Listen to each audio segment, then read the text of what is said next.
Welcome to Remainders, where we celebrate everything that is movies. My name is Patrick. With me is Darren. How you doing, bud? I'm doing great, Patrick. Good to see you. Hi, everybody, and welcome to this episode on A Simple Plan. Oh boy. 1990 crime film, Simple Plan. I love this movie. This is a sleeper hit, I think, from Sam Raimi, who is somebody we definitely love on this podcast quite a bit. So we've mentioned this movie a couple times. I'm looking forward to hearing your reaction because, yeah, this is the first time you've seen this. My first time seeing it, and yeah, okay. First of all, three just unassuming, kind of normal, people that two brothers and one guy who's just kind of their idiot friend fall into the woods to find a plane that can, crashed and has a ton of money in it, and chaos ensues. I mean, that's all you have to tell me. And then you add on, oh, it's Bill Paxton. And then we've got, the teaming backup of Bill Paxton and Billy Bob Thornton. Sam Raimi directed. Yeah, it's like a no-brainer that you're going to want to watch this movie. I don't know what took me so long to see it, but I am so glad I did. Man, I did. I love the watch. It was so fun. So much to talk about in this, especially knowing that it's a Sam Raimi film, and like you said, definitely under the radar for him. I wouldn't have known that he'd even directed it had I not seen that in the credits. Then also Danny Elfman doing the score. Bridget Fonda in this film, who I think is just terrific. And this must be one of the films where she met her husband, Danny Elfman, because yeah, I know they're married, and she's been retired basically since, I want to say maybe the last film she did was well, I can't remember exactly, to be honest with you, but I think it was in the early 2000s. And yeah, they're married, and she had retired. So it's nice to see her anytime I see her in some films. I saw that Single White Female I mentioned I had seen. I believe that she's in that too, right? Oh, she's definitely in Single White Female. You watched that. I remember seeing that as a kid, and it was a pretty like a very adult movie. I haven't seen it since back then when it was screened on HBO, but yeah, she's definitely the unsuspecting tenant in those early 90s movies where, if you're just trying to rent an apartment, Michael Keaton or Jennifer Jason Leigh will come in and try to destroy it or something. Yeah, so I had just seen her in that, and when I rewatched it, and then now that I'm seeing her in this, it's just nice to see her. Good reminder of how great she was when she was acting, and also, of course, being in Jackie Brown, which I'm sure is another topic for another day when we go through our Tarantino list of movies, which will happen at some point. But anyway, I did love it. And yeah, why don't you give a little synopsis for everybody out there on what this film is truly about? Oh, yeah, absolutely. Yeah. So this is one that's been on my radar for a long time. I saw this immediately when it came out. And that was entirely because of Bill Paxton. I was in a Bill Paxton phase. And so I remember renting this from Blockbuster when it first came out. So it's very fun to revisit this. But yeah, Simple Plan is the story of Bill Paxton, Billy Bob Thornton playing brothers, and their friend played by Brent Briscoe, who we'll get into, is just like perfect in this role. They accidentally discover a duffel bag with $4 million, 4.4, I think, to be exact, in a crashed plane. Their immediate reaction is to maybe turn it in, but then also their immediate reaction is just keep it.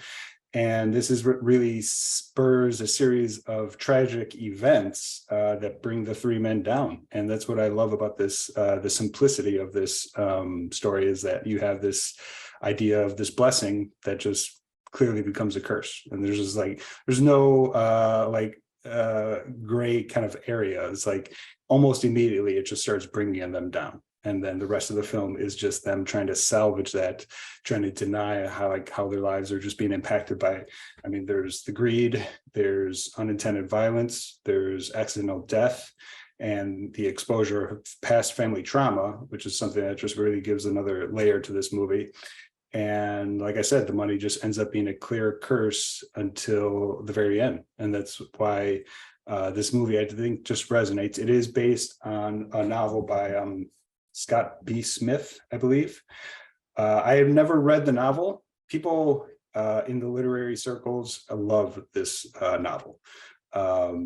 It's huge fans, and so I would love to actually eventually read it one day. I've read his other novel, The Ruins, which is quite good, which is another one that was adapted into film, but I never saw that one. And yeah, it just has its fans in the literary circle. And I think that's one of the reasons why this movie keeps on kind of resurfacing every couple of years, because it's a timeless kind of story of blessing as a curse. Yeah, I think that is such a great way to set up the film. I mean, basically, the money is the MacGuffin, right? I mean, Yeah, it's such a perfect catalyst for what happens to the arc of every character, not just right. one of them. And that's what's so interesting too, is there's so many different storylines. I mean, even Bridget Fonda, who I mentioned earlier, we see her go from no, you should bring that money and put it in, to like her at the very end like crying, don't get rid of it. That's so interesting to see how people can turn. And I think it's like, again, it hits at so many angles, because it's also like, all the while the person watching the film, us the viewer, is wondering, well, what would we do, and obviously it Right. seems like there's just like no good thing that can happen by finding $4.41 million, like No. just in Yeah. general. Like there's nothing good that can come of that, like no matter what your decision is, because immediately they're thinking like, well, somebody's got to be looking for this. And then, well, what if we keep it? Oh, well, then we'll leave town and we'll do, so all these things start to go through. And like you said, like so much happens to every character up until the end. And it's pretty perfect in that way, because each person kind of gets theirs in a different way. And somebody could, I saw, I didn't think of this, somebody pointed it out. But your thoughts, because I know you're a big fan, but somebody pointed out it just has a very Treasure of Sierra Madre vibe to it, where it has all these, there's one point of it's the treasure itself, and then just all these different people kind of circling around it to get to it. And just like when that was pointed out, like I've seen this movie a bunch of times without ever thinking about that, but it definitely contextualized and just kind of like tied it all together like a bow for me thinking about it. Well, both movies also end the same way, and spoiler alert, this movie's been out since 1998. So heavy spoilers in this yeah, episode. we're going For sure. to mention the ending here, because it's important to what you just said. The ending of Sierra Madre is kind of like that too. Like there was no meaning to like the strife that went into Yeah. trying to get the money, because at the end he was just murdered, very carelessly by right when he gets to town, right? That's the irony of it. He's like right there, he's almost to get his payment, and then he's killed. Remind me, is it? It's been a long character. It's been a long time since it's just a random person that kills him. Yeah, there's like I believe it's like a Mexican town that they're in, and there's just a guy like with his like donkeys, and he sees like him pull up, and he goes to like wash his face in the thing, and then he's like on the top of the ridge, and basically kills him, and he doesn't make it to the town. And so that's kind of the ending here, is the exact same way. Like the journey doesn't matter at all, because when we find out, at this point his brother is dead. We'll talk about it more, but his brother is dead. And all these people have died in the wake, so he's lost so much trying to get this money, and he thinks he's like, okay, I've got the perfect plan, right? This is a simple plan, but obviously it's not simple, but it is kind of perfect at the end. It seems like, well, his brother may have sacrificed his life just so that at least now I can get away with it. Billy Bob Thornton dies. He goes to the police station, and the police say the bills are marked, and we'll know anytime anybody spends them, which makes this entire story worthless. Yeah. But man, the ride to it, and how many times I've seen this multiple times now. It's just, I mean, it's so good at how everybody convinces themselves that this will work out okay. I mean, that is the kind of the story or the vibe that Bill Paxton brings so perfectly in this. So yeah, the last movie we covered was One False Move, Bill Paxton and early Billy Bob Thornton script, and so this is them reteaming at the end of the decade in the 90s. And Paxton's character in that was more overtly goofy as the everyman, and then kind of developing the darker side or exposing that near the end of the film. This one, he starts off, he's portrayed as the everyman, but reason. The voice of reason. It's still the everyman, but one thing I love about it, the more I watch about it, it's like he is technically a voice of reason, but it's also because he's surrounded by either idiots or duplicitous voices trying to get the money around him. So it's like, yes, he is the voice of reason, and he's relatively smart, and he's college educated. That actually becomes part of the plot. Compared to. Right, compared to everybody else. But when you kind of take a step back, you realize, like, well, he's easily persuaded by his wife's ideas about like what to do with the money. He doesn't really think things out. There's one scene when he has to like set up the old man to make it look like it was an accident because Billy Bob Thornton's character murdered him because he would have discovered the money, and he sets it up to look like an accident. It's like total amateur hour, even though it works. He's just it's such a low bar that he's just technically the smart guy because of everything else around him, and that's what I love about it. It just goes into Bill Paxton's career so perfectly. Yeah, you're right. And it's perfect because Bill Paxton he's able to play that character perfectly.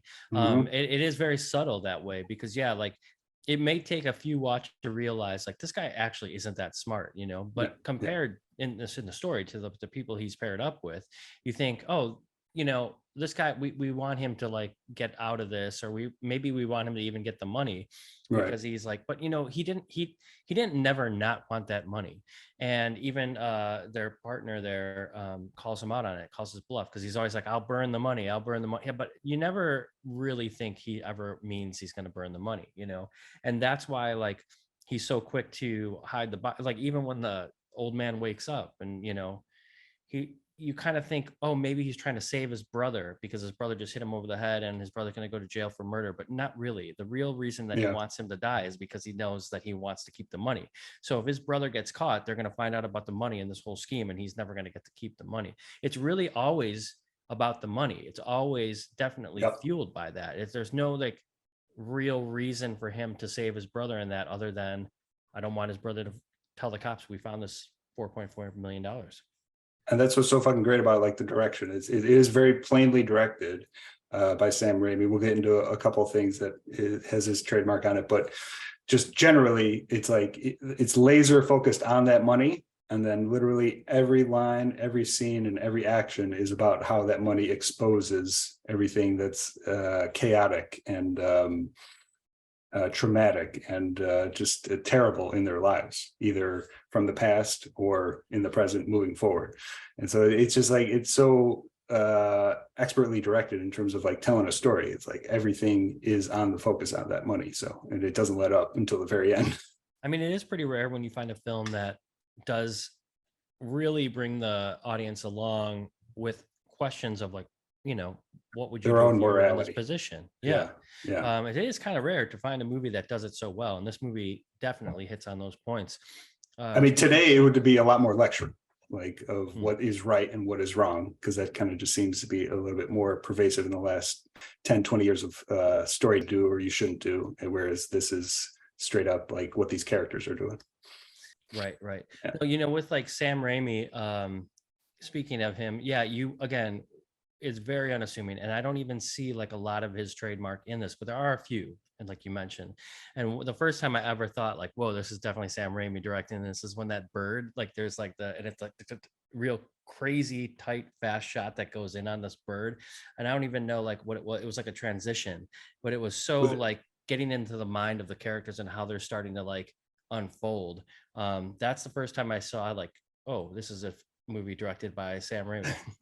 Well, so I definitely, there were two ties. I mean, was it the fox going into the hen house? Yeah, that's it. That's what. So there's a shot of a fox. This is the 3-part thing that ties it together so perfectly for the movie, but also for Raimi. So there's a shot of a fox like jumping into a hen house, and it's straight out of Evil Dead 2, and it's the only shot in the entire movie that even comes close to it. There is one later when Brent Briscoe's wife, she gets shot and she goes into the corner. Like it's like 25% too high, and you're like, you could see Raimi, he pulled her back just a little bit more than what a normal director would have done because he wanted to see it. But So yeah, the shot of the I was like, Fox, does a shotgun really blow someone away? right, That yeah. fucking bad. It wasn't extravagant. It was just like 25%. Like, whoa, that was pretty intense. Yeah. So yeah, the fox jumping into the hen house looks straight out of Evil Dead 2. And then you see the fox got a hen, and then the fox is what causes them to crash and leads them to discover the money. So the fox runs across the road, they crash, trying to avoid it. And then that's when they get out, try to chase their dog. And then that's how they discover the money. That's right. And so that fox is the thing that kind of led them to this blessing / curse. And then the other part I love, and this is just like super subtle.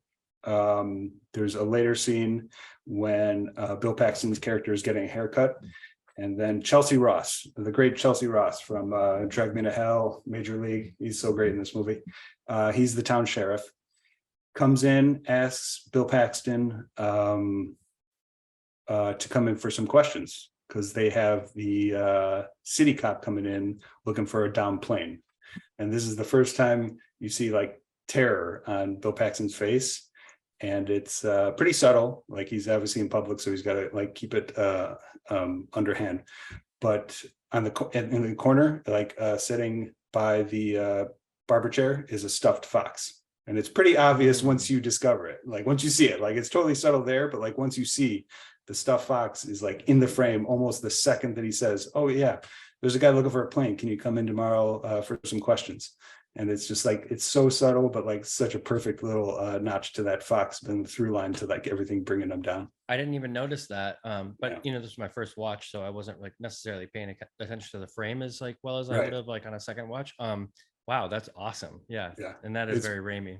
Yeah, it is subtle, but like it's like once you realize it, it's like, oh, that's half the frame right there. It's like the stuffed fox, he's fucked. There's nothing, there's no going back at this point now. So Billy Bob Thornton's great in this. Are you kidding me? I don't know like yeah. what it's funny because I feel like Billy Bob Thornton doesn't get like, I don't know. Well, people don't like him. I don't think anybody really loves Billy Bob Thornton, I mean, I couldn't care. This is why I don't pay attention to like actors and like their lives or anything. It's like, I'm just not that interested in like what their like, daily lives are. Two, it's like you can get into a Billy Bob Thornton situation where it's like the more you discover him, the more he may be an asshole, but who cares? It's like his performances are the reason why I love him so much.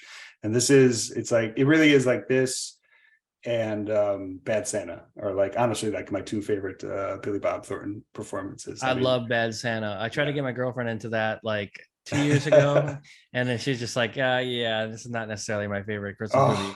And then last year she was all about trying to see that movie with David Harbour playing like the evil Santa.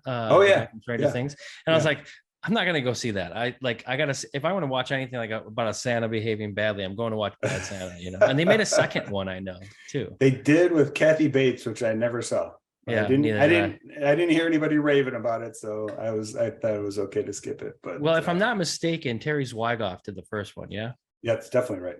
Yeah, and I believe he's since died, right? So did he? I think so. And if he didn't, I apologize. Geez, I don't want to be the one throwing like getting Twitter going crazy about deaths, but I think so, and I think that's why he didn't direct it. I would have thought he would directed it second time.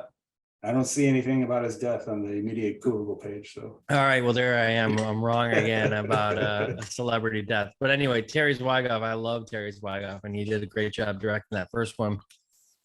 What a fucking Crumb was 94, but I was so that's a little bit earlier, but like 2001. Loved Crumb. I loved Crumb, but I was saying 2001 Ghost World and then 2003 directing Bad Santa. That's a 1-2 punch. World. Yeah, that's an amazing two-hander right there for a director. Ghost World's one of my favorite films for sure. Is it up there? I mean, I know you love it. Yeah, it's definitely one of the better. That would be on my top 20 for the 2000s for sure. Yeah, that's so great. But yeah, like I was saying, Billy Bob, this is one of my favorite performances from him. He was nominated for Best Supporting Actor for this one in '99. And yeah, I mean, along with this and Monsters Ball and Sling Blade, I think it's up there with his best performances by far. And like we've been saying, like this movie is generally pretty under the radar. Like it's not as often talked about as some other Bill Paxton or Billy Bob Thornton movies. Yeah, I I mean, mean, a we little bit talked more, a little bit more than One False Move, but still both subtle kind of sleeper hits that are amazing.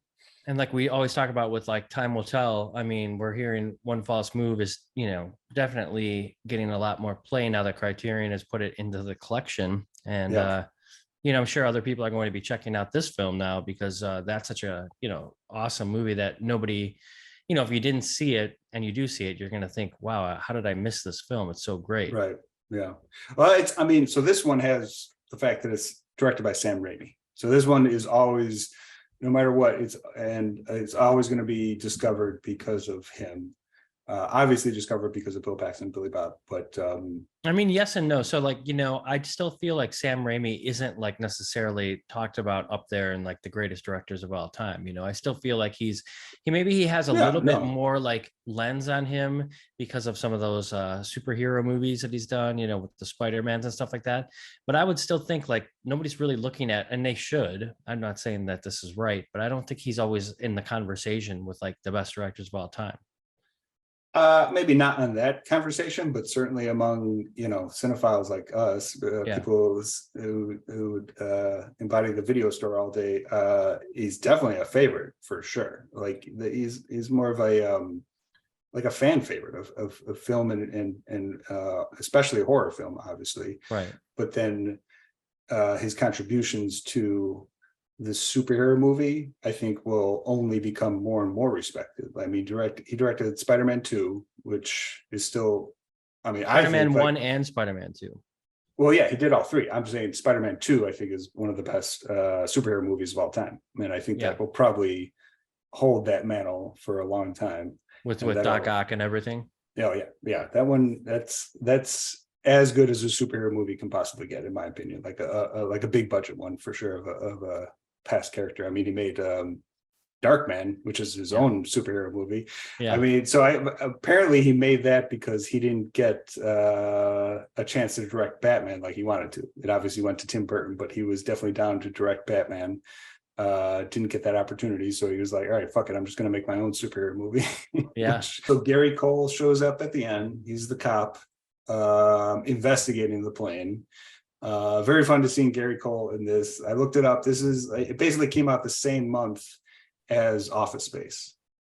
So definitely this is the beginning of Gary Cole's reign as a hilarious character actor over the years. So right before the 2000s, right before the millennium. Yeah, he fucking nails it. So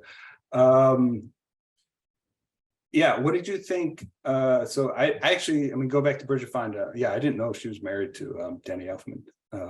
That's pretty awesome. I love to hear that. And I mean,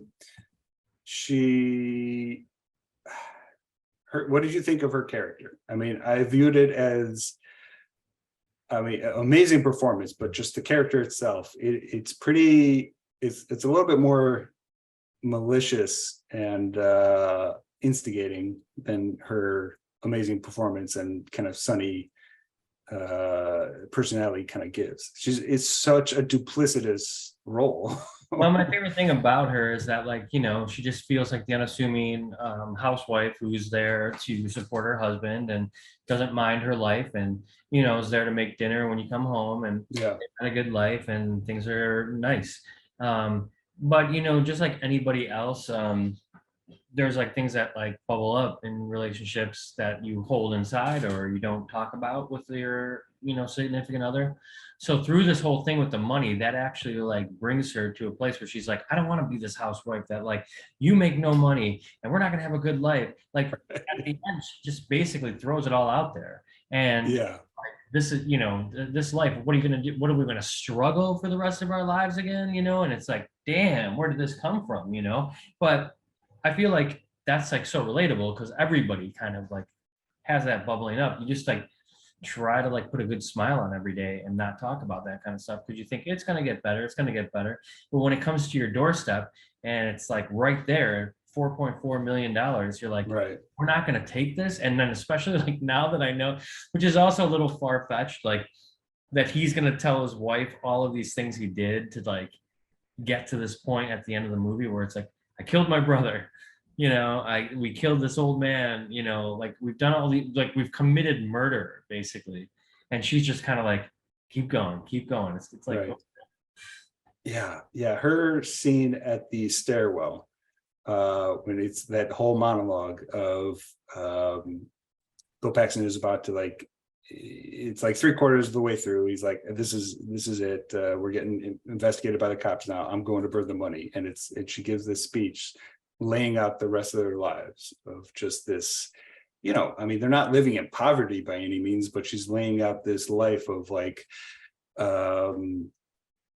close to poverty where you don't get to enjoy the nice things in life on a regular basis. And I mean, she has a newborn child. They just had a child, a little baby. So it's the next 20 years raising that child.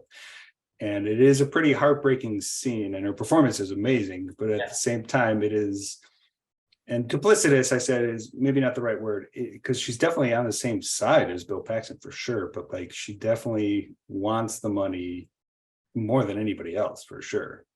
So it's like the unsuspecting person, right? Like you think of these three people right on it, who's the one who really wants it? It's like, no, it's like the wife. It's Bridget. right.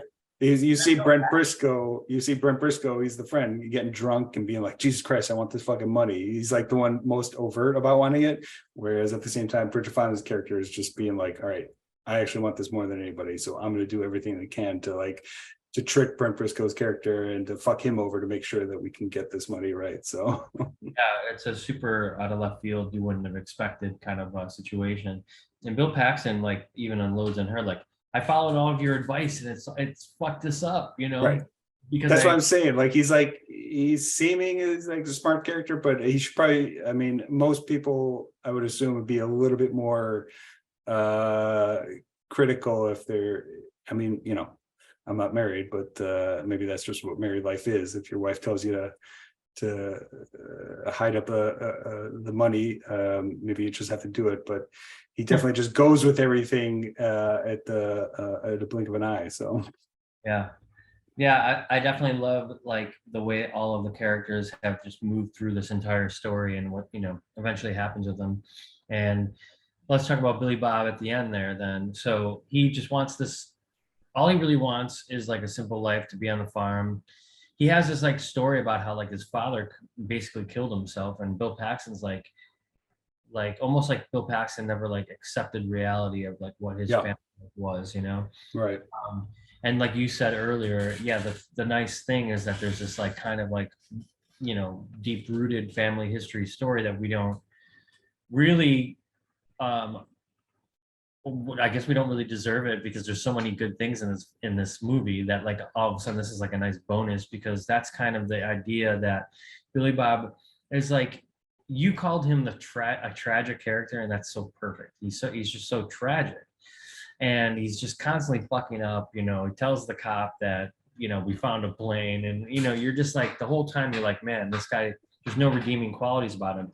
But really, all he does want is like he's the guy who's like trying to be like, I'm going to turn myself in, and he's the one who like doesn't mean to do anything wrong. It's like, but the money, of course, fucks it all up. Right. He wants to just be simple, drink beers on the porch with his brother, like they used to when they were kids, and he obviously can't have that. No, I mean, that's you laid it out perfectly. Is why it's one of my favorite Billy Bob performances. I mean, he's tragic, but he has an amazingly good heart, and he is almost charismatic, like in a downtrodden kind of sad way. Like, and that's more of like just Billy Bob's ability as an actor, is that he's able to convey like charisma and more so in other movies like maliciousness.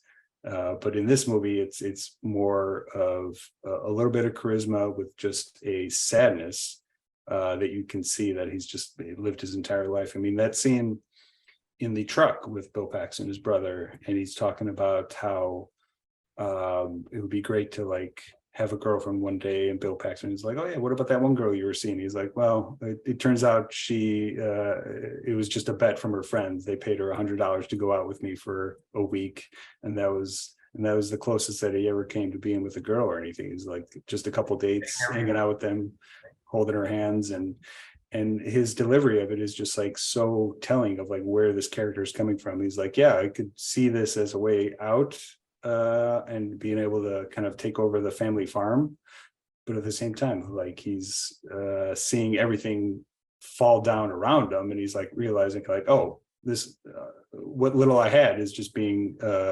eviscerated because of the finding the money. Yeah, and it's kind of interesting because he's like, he does look at his brother like as having everything, you know. Right.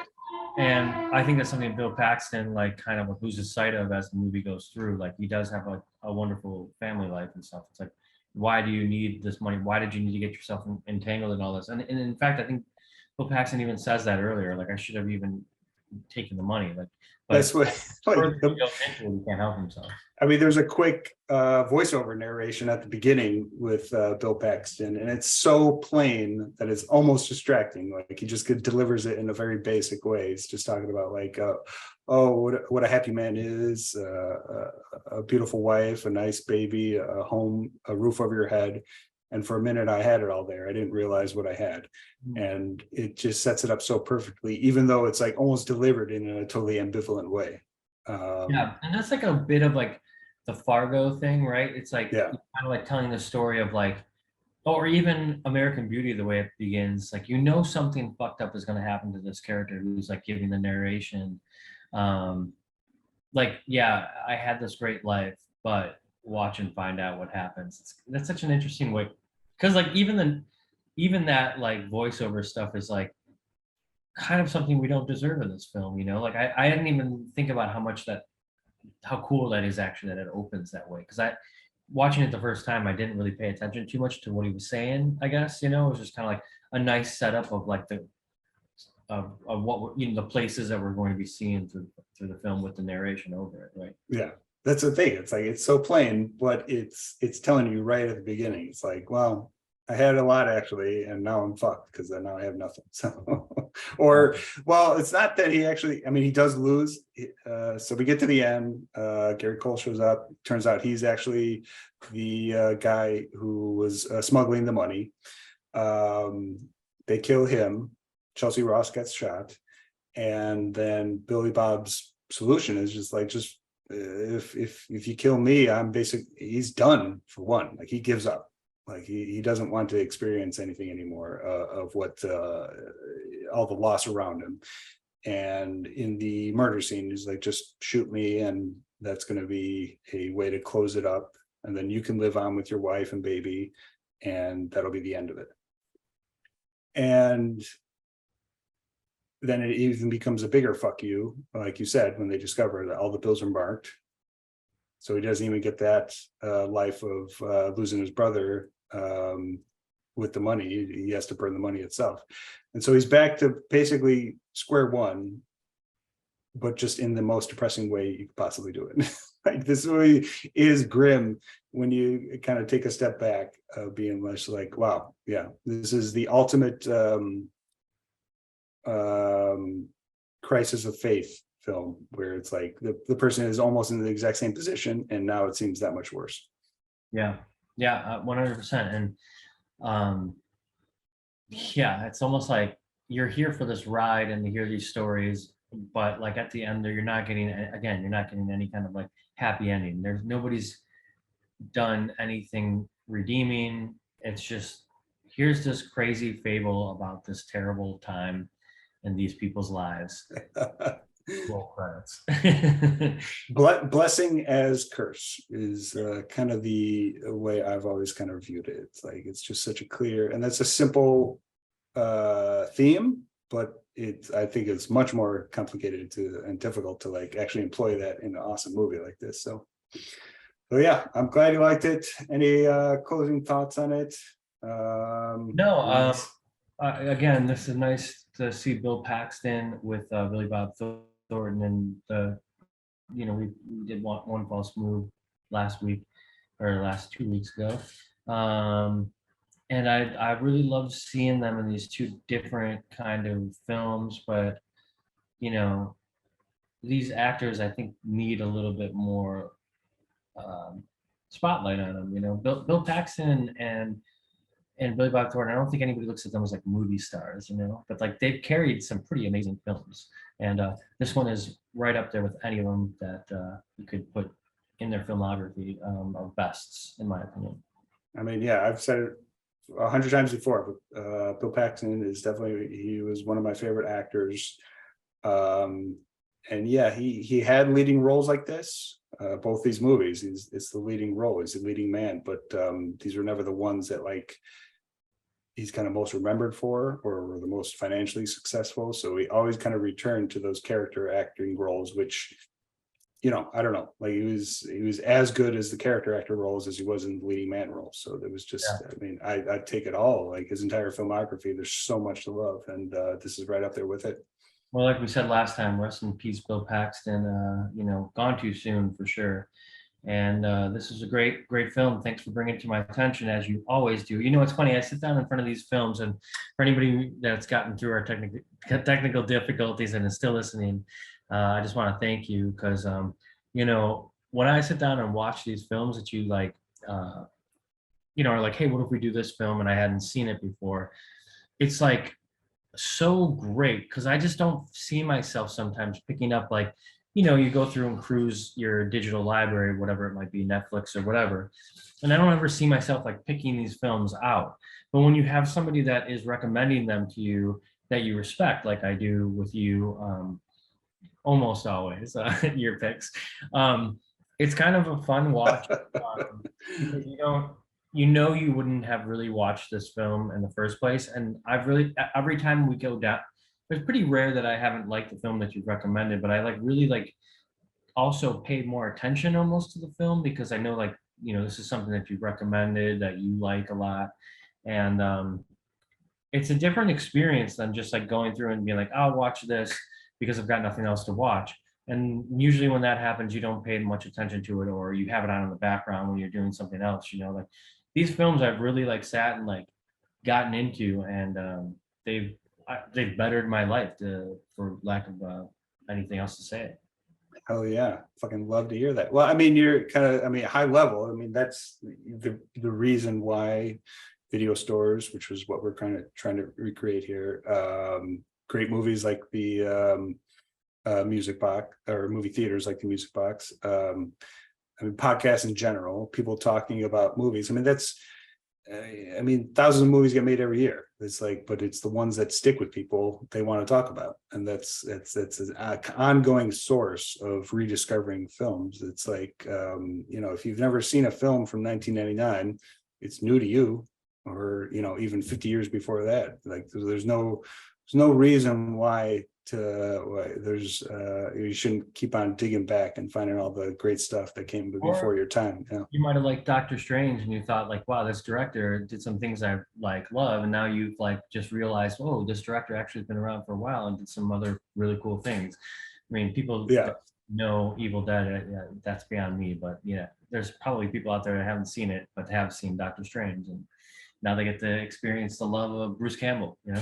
That is a trip. That is awesome. I'm thinking about a 9-year-old who is watching Doctor Strange because they love Marvel, and they're like, whoa, that one was actually pretty cool. I'm going to check out the Sam Raimi guy, and they end up watching Evil Dead 1 and 2 or something, and then right. That just sets them off on it. So, yeah, they're probably cruising through and they're like, oh, Spider-Man, oh, right. He's Spider-Man. But then they're like, in some movie called Evil Dead, and lo and behold, that's what we all love Sam Raimi for, So good. All right, well, let's put a bow on A Simple Plan. Fantastic movie, and hope everybody maybe give their thoughts on it, and maybe check it out if you haven't seen it. So, holy shit. Do you want to have a quick little tangent about the actors strike? Sure. Dude, being out here and hearing so many people that I know that are just whether you're a big actor or not, unless you're not in the union, you're not working. Yeah. That's crazy because I mean, I haven't seen too much about it, but like it was one of the clauses is that background actors, um, in the clause in the contracts, they were going to be able to legally scan their face for AI. So it's like 1 day of work, and then just they were going to be able to use that moving forward. So I Yeah. mean, so it's largely about AI. That's basically all I know about it. So I don't really have much to say, but yeah, it's definitely gonna put a halt on a lot of the favorite shows and movies, and movies, in my opinion, have already taken a pretty big hit in the last 10 years. So this is only going to slow it Yeah. down. And like there's just a lot. Like there's nobody writing them, there's nobody, acting in them. What's going to happen here? I have no clue, and that's above me, as people say sometimes. It's above my pay grade. I don't know what the answer is, but I just know there's a lot of people out of work out here, and it's already hard enough for artists. We don't have the answers. For anybody who came to the podcast for the answers on the actors and writer strike, we don't have the answers right now. So Yeah, but we do feel for everybody that's not working, and like we said, for all the artists out there, just keep hanging in there, and these things do work out eventually. It's just like it's always like a patience game. Life has yeah, been like that in my later years. I've just realized that the patience, somehow you got to find your way through that stuff and just like let time do it, and in the meantime work on your craft, and that's the best we can do. Like a lot of times I feel like that's the best time when there's things that are challenging. It's just like try to get better at what you do, and use that time wisely instead of just letting it pass by. I think that's the best thing anybody can do. definitely true when it comes to AI, because nobody knows what that's going to be doing for every industry moving forward. So I mean, we can get into like AI and the use of it in Indiana Jones if you want. I mean, I don't even know if that technology is AI, but we talked about it quickly on a phone call the other day. And yeah, like we're talking about a movie from 1998 that didn't have the benefits of any of that. And and like I'm saying, it brings the audience with it. It connects you. The thing, just like CGI and things like that back in the day, it's like anything that looks a little, unless it's like a fantasy movie, like a Lord of the Rings, like you're creating worlds that don't really exist, so you can kind of take yourself out of like um worrying so much about it not looking real or whatever it might be. I mean, I still think like even Lord of the Rings holds up a ton because you're kind of creating this fantasy world. When you take Harrison Ford and I won't deny like what they did in Dial of Destiny looks great. And it's the closest that I've seen it looking like realistic. I've seen the Star Wars movies where they've tried to like, do Peter Cushing and also Princess Leia and stuff like that. And that was cool and stuff like that. But again, it's like a fantasy world. We're talking like Harrison Ford de-aging him and making him look like the way he does in that film when they're slapping young Harrison Ford on the old Harrison Ford's acting. yeah. Like, I don't know how it'll age, but no pun intended. But like, it's a little bizarre to me. And then you and I had the conversation about like, well, what did you think of? I heard you paint houses. The Irishman. Yeah, The Irishman. And then you're saying, well, a good director using it the right way. Um, Nobody gives a shit. So what are your thoughts? Yeah, like I was saying, so an Irishman, using the de-aging, it still didn't look that good, but it's Scorsese making such a great film, it didn't bring anything down. It was just more of like oh yeah, look at, they're using that. That's a thing that he's trying out. He just kind of wanted to see how it vibed with it in his movie. It wasn't used like too much or overtly, and it just didn't bring anything down. It's a tool like anything else, and so if you put it in the hands of somebody who's beholden to a franchise, if you're making a big budget movie. I mean, James Mangold made Dial of Destiny, great director. We covered Copland. He's made so many great movies, but he's making a big budget movie that's half directed by Disney, so it's not like he had a lot of choices in terms of kind of the overall vibe that they were going to end up with. Yeah, I don't know. Like, I don't really care too much about it. It doesn't look that great, and it's not that fun, I guess, just from a movie standpoint. I mean, like in The Last Crusade, you had young Indiana Jones played by River Phoenix, which is awesome. which is it's amazing. But it's like that was just what people have. I'm not saying you have to keep on doing that, but it's like if you were going to film a scene of a character 20, 30, 40 years in their youth, you would be using a different actor, and that's I don't know, that's more interesting to me. So I'm not, it's not like I'm against de-aging or anything. It's just, it doesn't look that engaging, or is very engaging and as a way to tell a story. I don't know. Yeah, I don't know. I guess it's like, you're right. Utilizing the talents that the real people have, and how they use it is what I think the story is going to be going forward. I don't think you can ever really take the human element out of any of this stuff. That's just never going to happen. Unless like it is a production solely based on that, like these little like trailers we see for the Wes Anderson, like, mashups. Those are kind of fun to watch. I'm not gonna lie, they're like, oh, that's interesting, but like, do I want to sit through a whole movie that like was computer generated by that? No, like a little flash in the pan, like joke about that is fun. And then, speaking of which, we won't talk about Asteroid City because you haven't seen it yet, but I would love to share my thoughts on Asteroid City with you when you do see it. Yeah, well, I mean, did you like it? I mean, the audience wants to know for sure. So did I like it? I like you did, okay. And because it's Wes Anderson, I'm going to see it again to give it the doubt. But for sure, on first watch, I was kind of like, man, what the hell? Like, there's just too much going on in the film for me.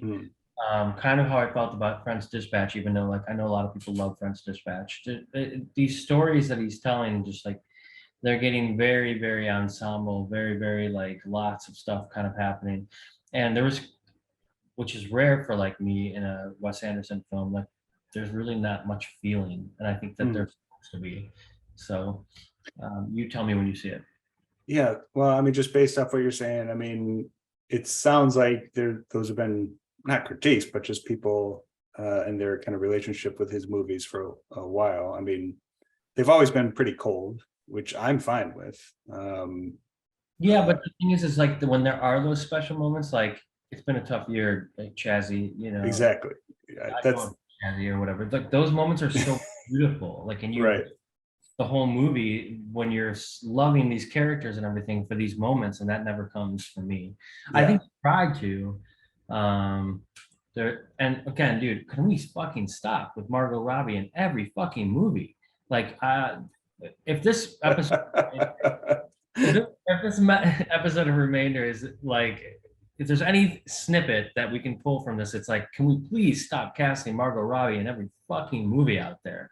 Like, that takes me out of the movie completely. It's such a fucking obvious, like, we gotta have Margot Robbie in here, She's injected in every single movie I've seen, I think. I mean, I'm surprised she wasn't in Dial of Destiny. Wait, so she shows up in Asteroid City? Yeah. I didn't. It's kind of a very important role. Okay. But, I don't think she's like really in the trailer, or they like did that because maybe they're realizing like people are sick of seeing Margot Robbie in every single movie that comes out. Well, I mean, what else has she been popping up in that you've been seeing? We watched Babylon. We talked about that.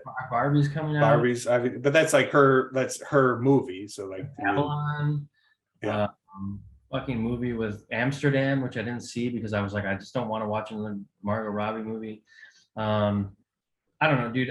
Look, it's fine. I like her. There's nothing wrong with her. I like her, But Jesus, in every single fucking movie, come on.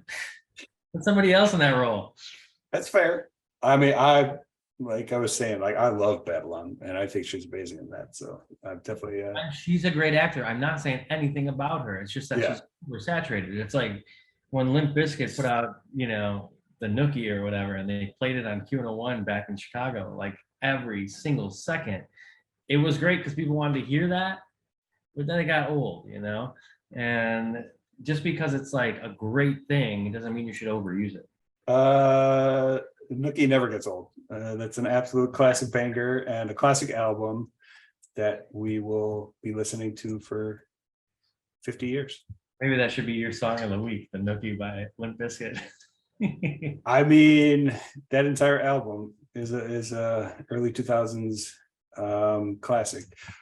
Oh, I mean, so we're gonna keep the tangent going. Mission Impossible. I rewatched Mission Impossible 2, which is drenched in Limp Bizkit because they did the theme song for that. Oh, that's right. They did the Mission Impossible theme song is like there's like incidental music for the movie, but then they have their own song too, kind of blended over together. That's why Mission Impossible 2 is the worst Mission Impossible, and yet it's still amazing. That's how great that franchise is. It's definitely a product of its time in 2000. It sounds like Limp Bizkit. It's Tom Cruise trying to be super cool and super sexy. It's the only Mission Impossible where he's like hooking up with women. And people realize Tom Cruise is great when he's kind of asexual and not hooking up with women, because he's just kind of an alien and he's kind of a lunatic. And that's why he's one of the best movie stars of all time. And so that's, they kind of lean into that. The so last movie star, as you call him. Oh, he's so great. And I am going to be seeing Mission Impossible Dead Reckoning Part 1 tonight.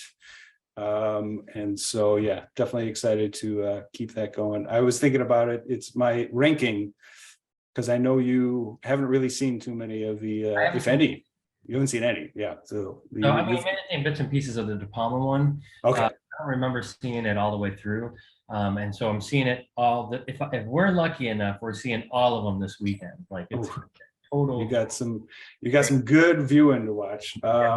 So I mean, my ranking in order is 6, which is Fallout, 1, the De Palma, 5, which is Rogue Nation, 4, which I believe is Ghost Protocol, 3, which is the one with J.J. Abrams, and then 2 is my least favorite. That's directed by John Woo, the Limp Bizkit one we just talked about. And kind of like the Halloween rankings, even though 2's at the bottom, I still love 2. That's how great this franchise is. So, well, I mean, there's going to be like one that's not your favorite in the list of all of the ones that come out. I'm loving seeing his Instagram and talking about the movie, all the like they're like really documenting like them going across and doing the premieres and stuff like that. So I'm pumped to see it. So is my lady. And we are going to watch all of them this weekend, and I will report back to you what my favorites are when I see it. But it's good to know your ranking because, like, I trust you on these films for sure. Yeah, I mean, it is a testament to Tom Cruise. Like I was saying, it is a rare franchise and series of films that just kind of generally gets better the more films they make. And that's just Cocktail, yeah. Cocktail. I actually haven't ever seen that. Yeah. Yourself the favor. It always seems like a movie that I would love. Cocky 80s Tom Cruise and Cocktail. You'll love it. You'll love it. We have to talk about that. Maybe we should do that in Remainders episode. Amen. This is equal opportunity for picks. So I mean, you're behind on picks, by the way. We need I know, but because that's the thing is like I don't want one of my picks to be cocktails. You know what I mean? I always feel like I'm a little bit like I should be higher brow than that, but like it is a fucking great ride. Well, I mean, what I aim for with this podcast and creating the video store style is it's the high and the low. We can put Cocktail next to Haxan, next to Prestige, De Palma, and Scorsese, next to Razorback. These all go together, in my opinion, at least. I mean, I agree. I agree with you. Yeah, but I feel like it's like so. Listen, last night I watched Blue Hawaii, and I had never seen it, and I fucking love Elvis. Yeah. And Criterion has right now like Summer of Elvis, and I'm like, oh, yeah, like yes. So last night I was working really late, and I was like, just have it on in the background because, like, I know that those movies I've seen, like, enough like of it that I know what they are. But watching Blue Hawaii last night, I was like, damn. Okay, here's like the plot of every Elvis movie. Elvis looks kick fucking ass. He comes back from the war. He's been like messing around with chicks in the war, but he comes home to the girl that, loved him. And now he's messing around with that girl. But then like there's a bunch of other chicks that are chasing after him. He serenades all of them, sings, looks kick-ass, maybe gets into a fight or two. And then at the end, like finally like settles down with like the one chick. But like, that's the thing is like, it's just a great ride where Elvis is like kick fucking ass the whole time. And I love it. I love it. It was awesome. And like in Elvis in Hawaii, like perfect. Do you have a favorite Elvis film? I have never seen one of his films, actually. So, Well, like the same thing. I've seen bits and pieces, kind of spotty. I just again watched it fully last night with Blue Hawaii. yeah, The plot, there's really no story other than like Elvis's like dad owns a pineapple farm and he decides not to go yeah. going into his family business. I mean, my assumption is that none of his films have like, or you watch them for the story or anything. You watch them for Elvis and exactly. eventually him singing for sure. I've always assumed that. I just have never sat down and watched any of them. So like the one that I really want to see is Viva Las Vegas. I believe it's Anne Margaret in that, and I know that there's like been like kind of like a talk that that's like one where like he's paired with somebody that like definitely sort of like it becomes more of a duo than it does just an Elvis picture. So I'm looking forward to seeing that, and I haven't seen it. Viva Las Vegas. I was trying to look up which is the one that Kurt Russell as a little kid cameos. Oh, right. And I know I saw it before because Kurt Russell has played Elvis multiple times as an adult, but he shows up in one of his movies as a kid. And I'm not seeing it here, but that's one I definitely want to check out. Yeah. So Viva Las Vegas. I mean, maybe we should pair Viva Las Vegas with John Carpenter's Elvis, in which Kurt Russell plays Elvis, which is one of that sounds good as that. Which I've only actually ever seen bits and pieces of. Shockingly, for Carpenter being one of my favorite directors and Kurt Russell being one of my favorite actors, it's pretty surprising that I actually haven't watched it all the way through.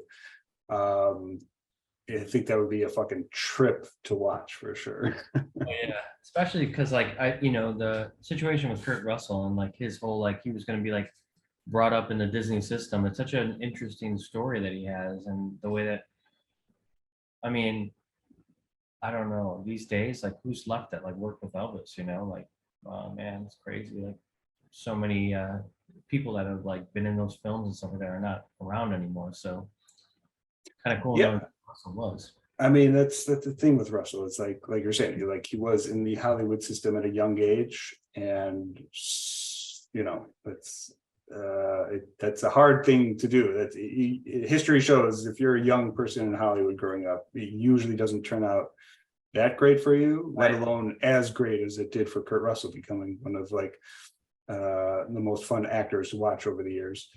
And yeah, I mean, that's something like Once Upon a Time in Hollywood, the novel.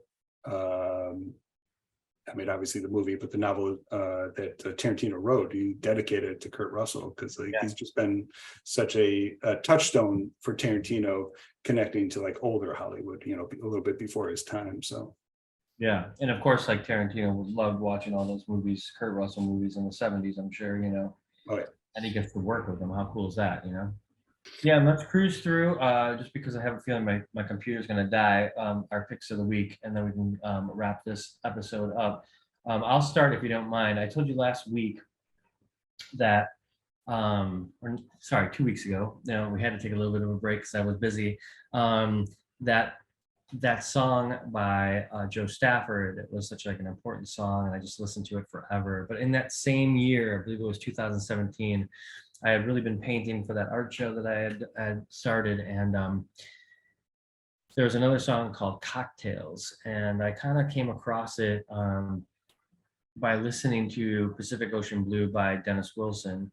And then I kind of further got more entangled with the story of Dennis Wilson by listening to the You Must Remember This podcast about the Manson family murders, and how Dennis Wilson played into that. And now it's coming back around where I'm reading Quentin Tarantino's version of, his novelization of Once Upon a Time in Hollywood. and he's talking more in this last chapter about Dennis Wilson. And it's funny because I had already had it in my mind that I wanted this to be the song of the week for me in the next Remainders podcast that we did. So all of that put together, it's a very, very important song to me. It's super haunting, and it was made. And there's like kind of like a story which I've heard has been debunked, but I'm not even sure. It was debunked by my one of my engineers that I worked with that I've talked about on this podcast before, Matt Allison. He told me the story's not true, but I still like thinking it's true. That That's Dennis the beauty of folklore. Well, so Dennis Wilson at the end of his life, a lot of people say that he was haunted by the fact that he like befriended Charles Manson, and then Manson kind of like moved into his home and kind of fucked things up. And then Manson, of course, went on to be, involved in these killings, you know, that shocked the world. And they say he never really recovered from that he befriended him, and so he became this like gigantic drunk and drug addict. And he made this record Pacific Ocean Blue, which is a masterpiece, but there's also like half of the record that's unfinished, and I believe that was like a second record he was working on before he died called Bamboo, I want to say. So they've kind of over the years melded these two records together, and I believe Cocktails, which is the song that I'm recommending today, was on Bamboo. And it's very, very gravelly Dennis Wilson at a piano, kind of almost slurring his speech. And the story I believe that I heard is that like he was at a bar and he got punched in the throat from like a bar fight, and it ruined his voice. And like he again, like you have this idea in your mind that like towards the end of Dennis Wilson's life, like he just didn't care anymore. He kind of spiraled downhill after these murders, becomes a drunk, dies, and I think Marina Del Rey,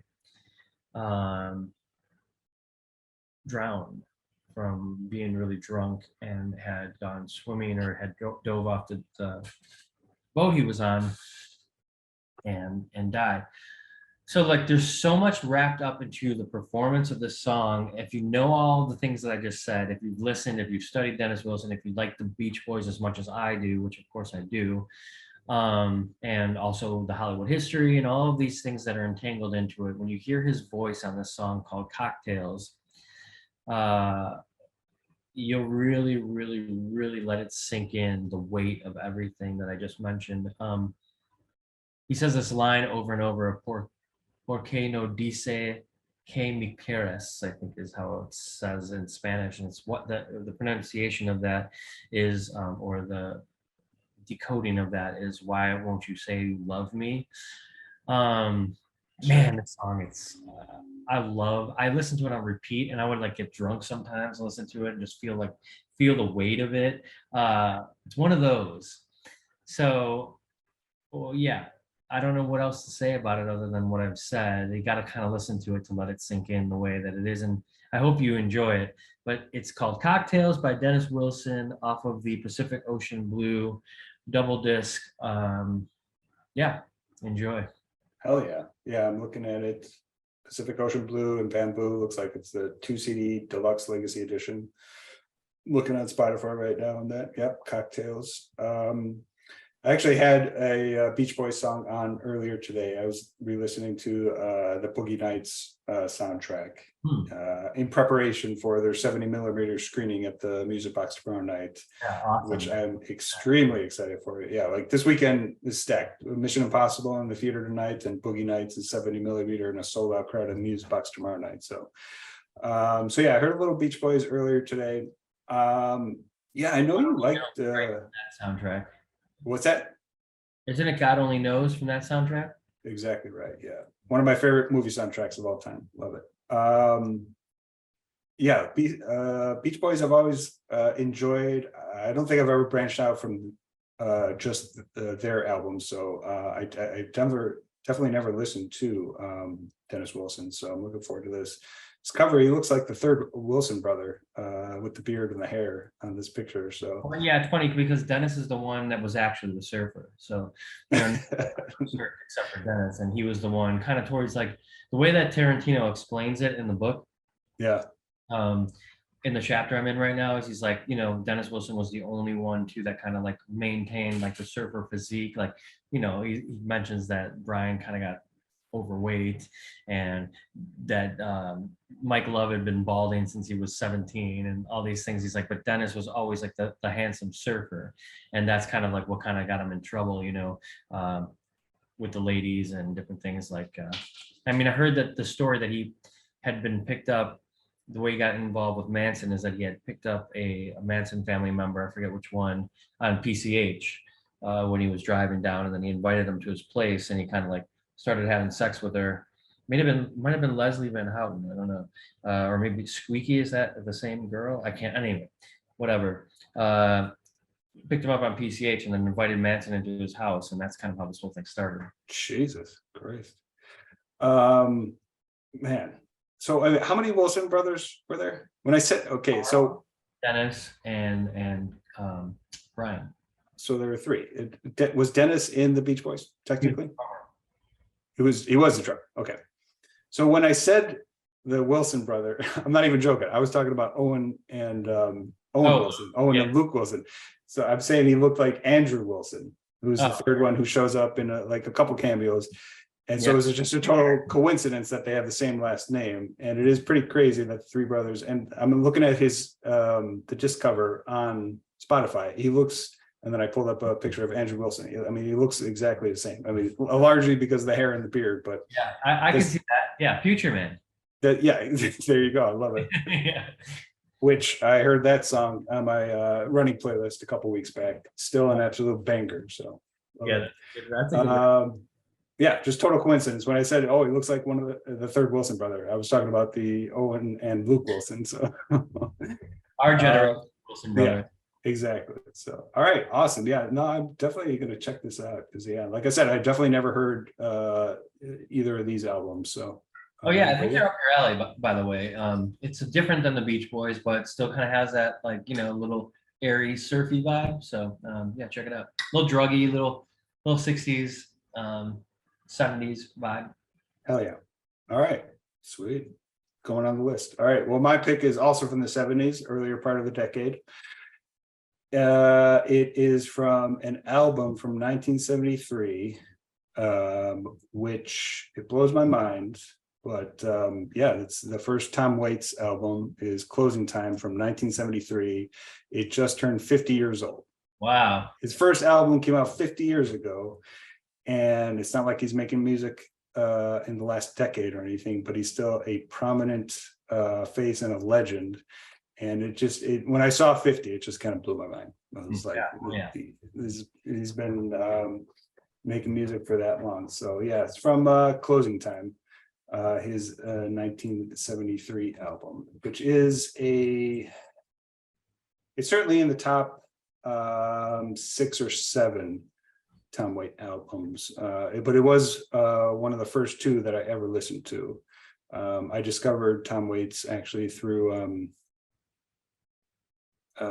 Stranger Than Paradise, the film. Let's say it again. The director's, Jarmusch. Escaping my mind. When I first saw that years ago, Tom Waits is the opening song off of Rain Dogs. And so I remember hearing that, loving the movie, obviously, but then just like really responding to that song. It was the first time I'd ever heard Tom Waits. And so I bought Closing Time and Rain Dogs back to back. And so that just kind of led me off. And, he's always been one of my favorite artists of all time. So it was amazing to see that his first album is 50 years old. So the song I'm going with is Martha, which is one of the bigger hits off the album. Not Old 55, and I hope I don't fall in love with you are kind of the 2 most well known from that album. But Martha has always been kind of one of my favorites. It's got such a melancholy, kind of tragic vibe to it, which is what we're paired nicely with cocktails then. Yeah, all right, perfect. And that's kind of what he was aiming for with this album, obviously. And it's just about a love and relationship that never was. And you can just hear the melancholy in his lyrics and his voice. Obviously, that was his style with the first couple albums, first 2 or 3. But think this is one of my favorites off of the early stuff from him. So yeah, Martha off of Closing Time by Tom Waits. One of my favorites. Unfortunately, I did not make that meme that I just sent you, which is referencing the amazing scene in the other Jim Jarmusch movie, Coffee and Cigarettes, with him and Iggy Pop, which is still one of my favorite scenes of all time. So that must have been like a doppelganger of you, because like the only person I can make a meme like that is you. Yeah. Oh, they definitely have my number for sure. So yeah, so great. So yeah, Martha from Tom Waits. Going on the list, man. This jukebox, this playlist that we got is getting better every time we add to it. So I know it's super eclectic too, which is amazing. Oh yeah, love it. All right, well, listen. I don't want my computer to shut down on us. We finally got to the end after all those technical difficulties. I'll probably cut a few of those out just because, well, maybe not. Maybe I'll leave them in there. Hey, fuck it, But either way, like, I apologize to everybody listening for that. It is like literally hot in Los Angeles right now. Like, it sounds like it's hot over there in Chicago too. Maybe all the way around the world. But yeah, we are going to be back next week with something. I'll figure this shit out so we don't have those technical difficulties. But thanks for sticking with us through a little bit of that spottiness. And honestly, I thought it was a great talk about a great movie that I hadn't seen, and catching up on a bunch of things that we're going to be seeing or that we have seen in theaters recently, and then some great music picks. So this was a great episode. As always, thank you for listening. Patrick, anything to say before we sign off? Talking with you about movies is one of the highlights. I look forward to always us celebrating all that is film. It's what I'm here for. So Totally, me too, and that's why we love what Tom Cruise is doing right now, because get people pumped about seeing movies, and that's what we're trying to do too. If Tom Cruise doesn't show up at my screening of Mission Impossible tonight, I'm going to be severely disappointed, because that's what he's doing with all these screenings, and that's why I say he is the last movie star. So yeah, I mean, if he doesn't parachute into the music box, yeah, anything else wouldn't work. He can't just, he could ride a motorcycle into there, parachute in, whatever, but he's got to do some kind of stunt into the music box, and then it'll be perfect. I expect nothing less from this lunatic of a movie star. It's amazing. Yeah. The last movie star. All right, till next time, thanks everybody for listening and watching, and we'll be back with you in a week with something else really, really great to recommend. See you, brother. Talk to you later. Bye-bye.